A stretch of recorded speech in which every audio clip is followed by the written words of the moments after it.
Fluent listening has always been the goal of my Japanese studies. Since almost the very beginning, I put all of my efforts into improving this, and after practicing for many years, I'm gonna share 10 lessons learned for people who also want to improve their listening skills. Number 1, in order to get better at listening, you actually have to practice listening. Well, thank you, Captain Obvious, isn't that common sense? Well, for Japanese, it's probably not, because so many resources focus on reading, mastering kanji, and the sheer importance of the writing systems is stressed all over the place. Listening, however, is an entire world of its own that requires a lot of dedicated practice, regardless of how good your reading skills are. Let me say that again. It doesn't matter how much you read or how good you get at reading, this will not improve your listening skills, at least not directly. I actually learned this firsthand with English, so my mother tongue is German. And even though I read plenty of English books for improving my English, I could not follow along when watching English movies until I started to practice on a regular basis. So if you want to improve your listening skills, practice often and avoid any material without audio. Number 2, if you skip learning kanji, you immediately have a few hundred hours of extra time available that you can spend on listening instead. Now, this touches the holy grail of many Japanese learners. Let me make one thing clear. I'm totally not saying that you shouldn't learn how to read. If you're interested in reading, if you like doing this, go ahead, practice. It's the right thing to do. But if you are interested in listening instead, I can say with great confidence that you do not need any kanji because I didn't learn many. I did try Heisig's method and Wanikani early on, only to find that this felt like kind of a side quest leading me deeper and deeper into the forest, while I wanted to get straight to the main castle. For me, listening is where the action happens. Movies, podcasts, having conversations with people, this is what I'm interested in, and not so much in the way things are written down. So skipping kanji is not blasphemy, it's just choosing a different adventure, and from my own experience I can tell you that it's still not a piece of cake. Number 3, I was genuinely surprised at how much more I could suddenly understand after I put those on.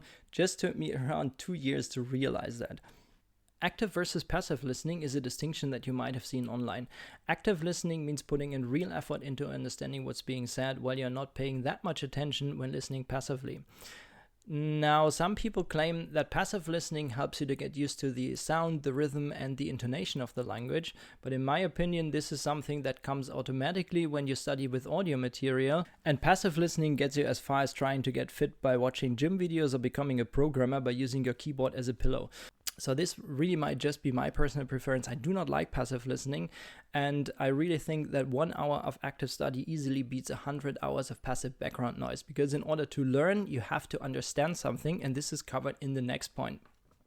Comprehensible input is a well-known concept in language learning and means to study with material that's slightly above your current level, but easy enough to be quickly understood. And for listening, I found this especially important because unlike for reading, a sound enters your ear, it's gone immediately after, and you have very little time to figure things out. In my opinion, everything that makes your content more comprehensible counts, and every dirty hack is allowed here, which is covered in the next section. Personally, I found it rather difficult to find content I could understand right away without major efforts, and solving this problem for you is the main goal of my project. At its core, it currently consists of around 4,000 N+1 flashcards that gradually prepare you to watch currently around 300 videos on YouTube. Here are some suggestions to make listening easier. Just on a very high level, some of the following points probably need to be covered in more detail. You can always slow down the audio. I found this very helpful when listening to podcasts. For Chrome, there's an extension called Language Reactor, which adds stop-and-go playback to YouTube and Netflix and gives you a little bit of time to figure things out after each sentence. This is super powerful, even though I didn't use it myself. I prefer to use subs to SRS decks in Anki instead. Those are, in a nutshell, TV shows converted into flashcards.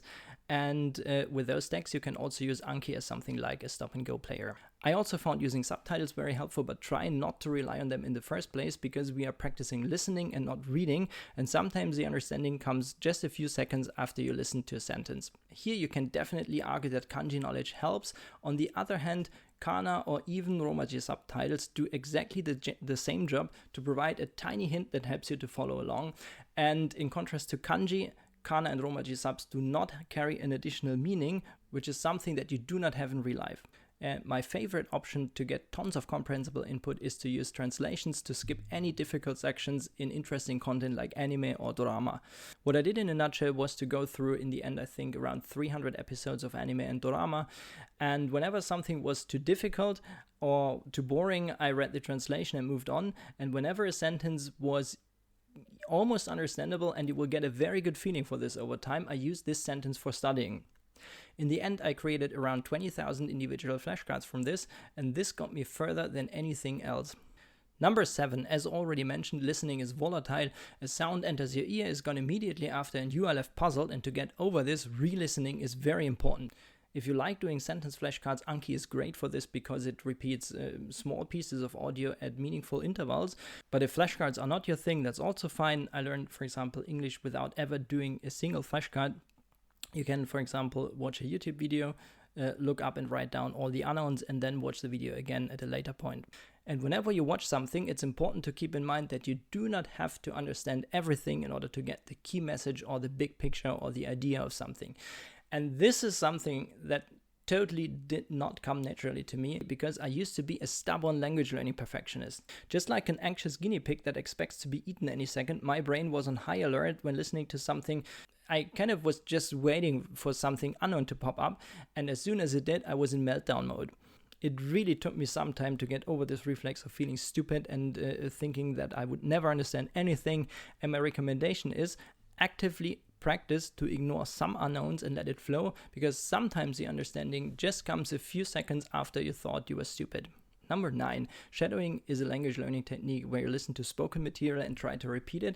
And while this is traditionally used for speaking practice, I was surprised at how much it also boosted my listening comprehension. Whenever I was able to repeat even small fragments of a sentence, my ability to understand this sentence by listening comprehension later on improved noticeably. Shadowing, however, is difficult, especially in the beginning, but you do not need to apply any perfectionism here. And I put together a guide for a more casual approach. Is linked in the video description. Captain Obvious is back for the last point. This is something that you probably already experienced yourself. I hope I can cheer you up a little bit by saying that it's totally normal and that it took me a long time and a lot of practice to develop good listening skills, not only for Japanese but also for English. So my mother tongue, as I already mentioned, is German. And it's easy to forget about this. So maybe print this on a few sheets of paper and pin them to your desk, your ceiling, your fridge, or whatever else you can think of.